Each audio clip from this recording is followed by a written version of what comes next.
Bill, firstly, a side picked on form. You've always said that you look at that. This side represents the players that have been dead set, putting their best foot forward in their clubland.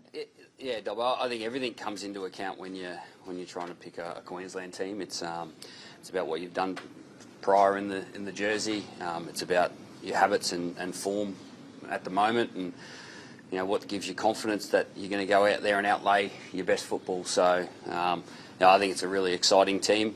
Now we get the opportunity over the next 9 days to get to work and build our preparation so we can go out and play our best footy next Wednesday night. The Sam Walker selection, obviously, Tom would have been the 7. You've obviously always had this mentality of bringing players in.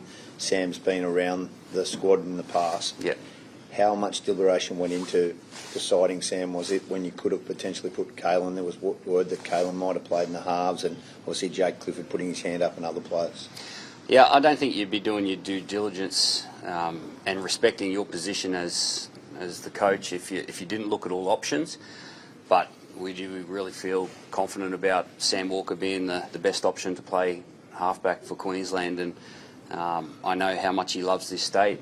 Growing up in Ipswich, just west of Brisbane, I can just imagine him in the backyard dreaming of playing for Queensland with the number 7 on his back. So it gives me chills sort of thinking about it. Can't wait to see him in camp. He's an infectious little lad, and looking forward to helping him get his game on. And I know he'll unlock plenty of the players around him as well. How did that phone call go, Bill, to Sammy in particular? Yeah. No, I had a few really good phone calls, a couple of tough ones, but yeah, some really good phone calls. And Sam was one. I could imagine how he's felt when he received it, the news that he was going to play for Queensland for the first time. So, like I said before, I'm sure he's dreamt of that moment. Tough one would have been Reece, Bill. Like you guys have a pretty close relationship. Yeah. How hard is that to leave him out? Yeah, it is difficult, but I think we've all seen what Kalyn's done at this level, but also in his return when he's played for the Knights this year. He's in exceptional form. I feel Kalyn's best position is fullback. He knows how to play that position, and he's really nailed it. He's in a real sweet spot of his career and life at the moment. I think he's really balanced, and looking forward to helping him get after his game too. Has it been talked about? To Reece at the moment, Billy, just in terms of his form and the injury and everything coming up in that? Because I'm sure it won't be the last time we see him in a Maroons jersey. No, and we've seen Reece play at this level a couple of years ago and was probably one of the most influential players in the Queensland team in that series in 2023. So, we know what he's capable of. He knows what he's capable of, and he has a really good understanding of the things he focuses on when he plays his best football. Like you mentioned, I've got a great relationship with Reece, and I've got a lot of time for him. I love the way he plays his footy, and he's getting there. Bill, one of the real good stories is the selection of Tom Flegler. Obviously, at some points, he was maybe potentially medically going to retire because of the shoulder injury. He fought through it. He had the surgery, and now he's back in there. What was that phone call like to him last night? Because I know I saw you talk a couple of weeks ago, and I said to him, "You've been talking to Billy." He goes, "No, you hadn't spoken to him throughout the course," and so he let his form obviously select him. Yeah, Big Tommy. It's a great story, isn't it? It was probably look. I made a few phone calls that players playing their debut last night. But Tommy was probably the most emotional on both ends of the phone call. Everyone knows his journey with his shoulder. Prior to getting that shoulder injury, he was one of the best front rowers in the game. What he was doing for the Broncos and then for the Dolphins was outstanding. The way he played for Queensland, and for him to fight tooth and nail to get back on the field, I think that speaks volumes of who Tom Flegler is. Brought up on a banana farm, he's a tough lad, and we're going to need that toughness. And I love what Tom Flegler brings to his footy team. And it was a really emotional sort of moment, chatting to Tom last night. What about Max Plath? That must have given you great joy to give him a debut as well. He's shown he can play just about anywhere. But you talk about habits a lot, Billy, and he's shown some great ones. Yeah, everything you said there, Joel, is absolutely correct. And I've always thought that you need two things to play for Queensland. You need to be outputting the right habits consistently, and then you need the opportunity to be in front of you. And to be honest, I think he's had the habits for a long period of time, and he's actually forced the opportunity.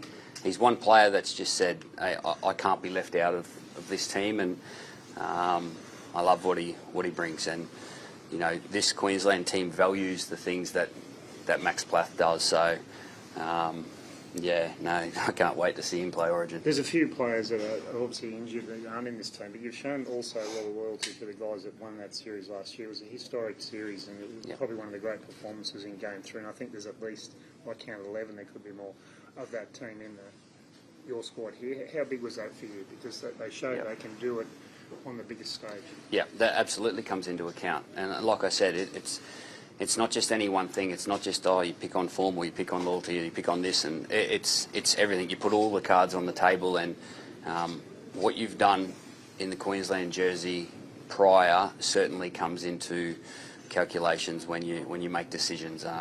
That certainly isn't forgotten.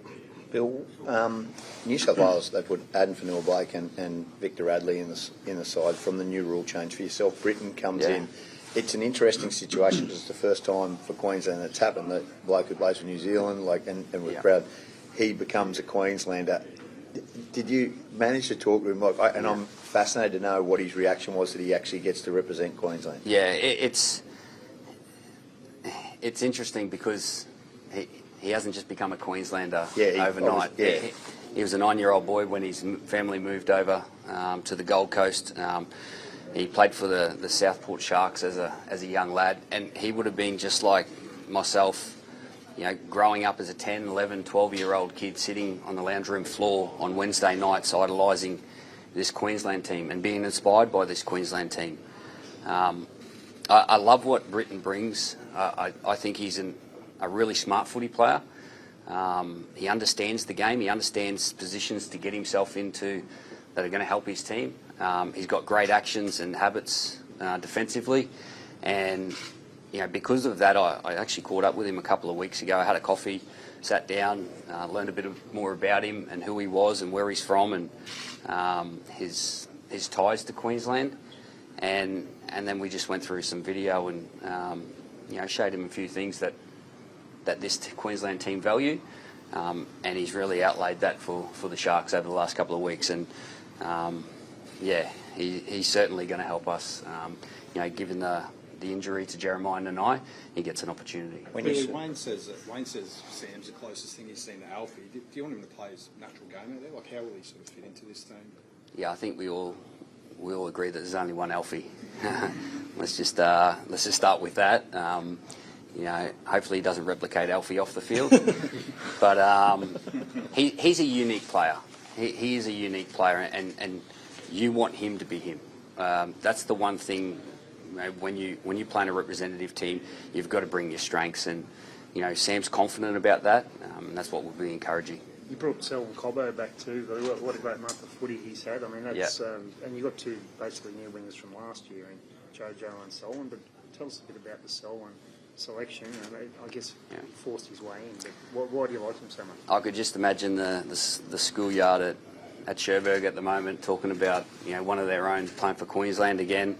I think Selwyn's had a really good pre-season under Christian Wolf. I think he's playing some great football. He brings a strong carry out of the backfield. He's nice and confident, as to all the Dolphins players are at the moment, and he's really earned this opportunity. He's played for Queensland before. He knows what it's all about, and he won't let anyone down.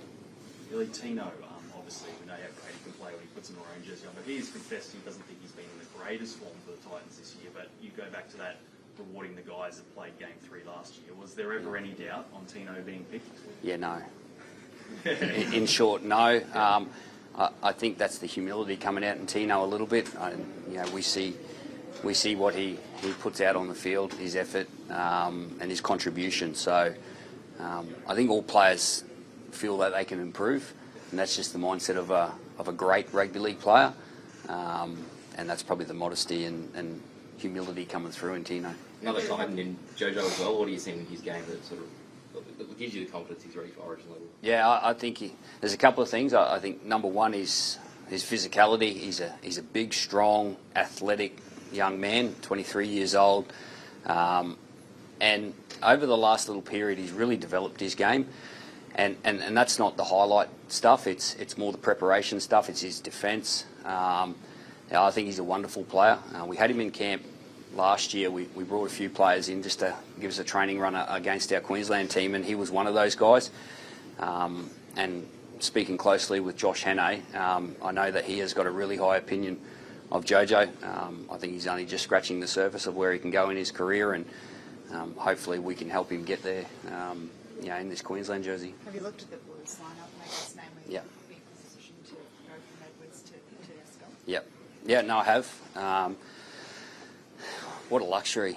I don't know. That's probably a position that I really understand, and I know exactly what those two guys bring. They bring slightly different things, but equally as effective, and I don't think there was a wrong decision in that regard. I just think James is just so dangerous with the football. He's getting it often, and he's so hard to tackle. So, yes, we will make sure that we do our homework, but at the end of the day, our priority will be our game. And if you get your game right and you get your game on, that'll help nullify their strengths. Hey, Bill, with the bench...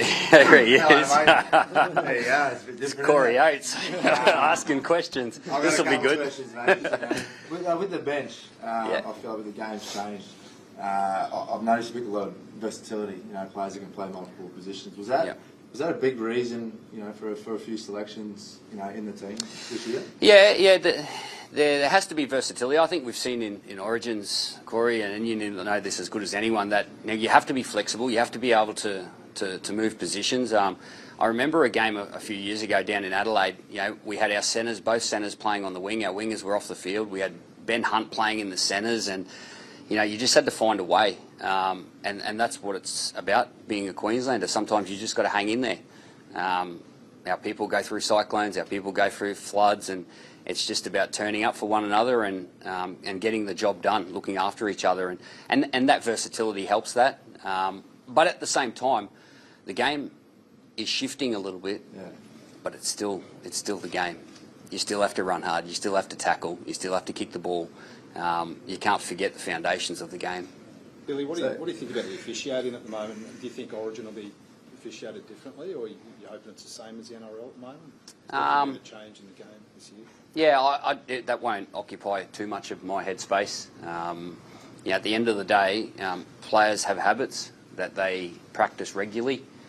Referees are the same.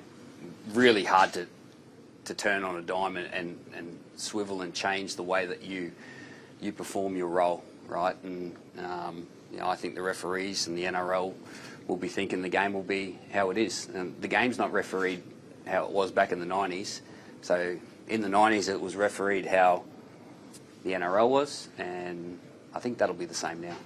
Is the rumours true? I heard you were going to What call rumours? Corey Oates and ask him if he had 5 in him. Can you just clear those rumours up, please? I have done that before, OT, and you were on the end of a phone call. I think you had a beer in your hand hanging over the fence just after you mowed the lawn, and only a few days before an Origin you come in and did a great job. Was that question just so you can get a bit of a rap? No, I was just wondering if it's going to happen again. That's all. I'll hold the beers back. That's all. So. I'd love to see you in camp, OT. Talking about bringing the old men back, Billy, like the Blues have brought back Teddy. Was there any temptation at all to give DC a call?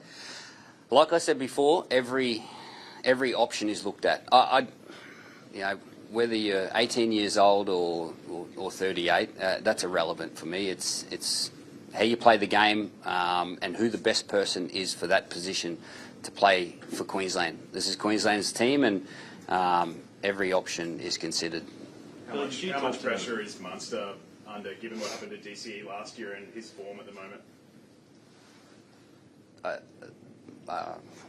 He's the Queensland 5'8", and he's the Queensland skipper. Is it good to see Munster back in form coming into Origin? Yeah. Look, it's good to see all our players in form. Oh, we know what Munster's capable of. It's about the next 10 days and going to get after our preparation. He's no different. His leadership will be playing that position, playing number 6 as best he can, and we all have confidence in him to do that. Billy, did you inquire about Murray Taulagi at all? Did you talk to the Cowboys? Because we're not really quite Yep. sure what's going on there. First he was cleared, and then we're Yep. not sure. Did you inquire about him? Yep. Yeah, we have an understanding of everyone's health position and availability, and yeah, Murray was available. Was he considered? Yes, absolutely, absolutely. Obviously, the circumstances comes into the situation and consideration of your decision, but we make sure that we're aware of everything. We talk to clubs, we talk to the medical staff. We understand where the players are at in their selection process, and but yeah, for Murray, he was available. His situation is a little bit different to the players playing every week, so that's considered, yeah. Billy, what's going to take for you to be standing here next year, reading out the Game 1 team off contract this year? What do you have to do to keep That's that? a long way away, and we just it's not about keeping anything. It's like this is about doing the best we can for Queensland. Like I said, we've got a responsibility to the Queensland people to help their footy team prepare the best they can, and that's what my focus is right now. The next 10 days is taking up my headspace, and that's all that matters.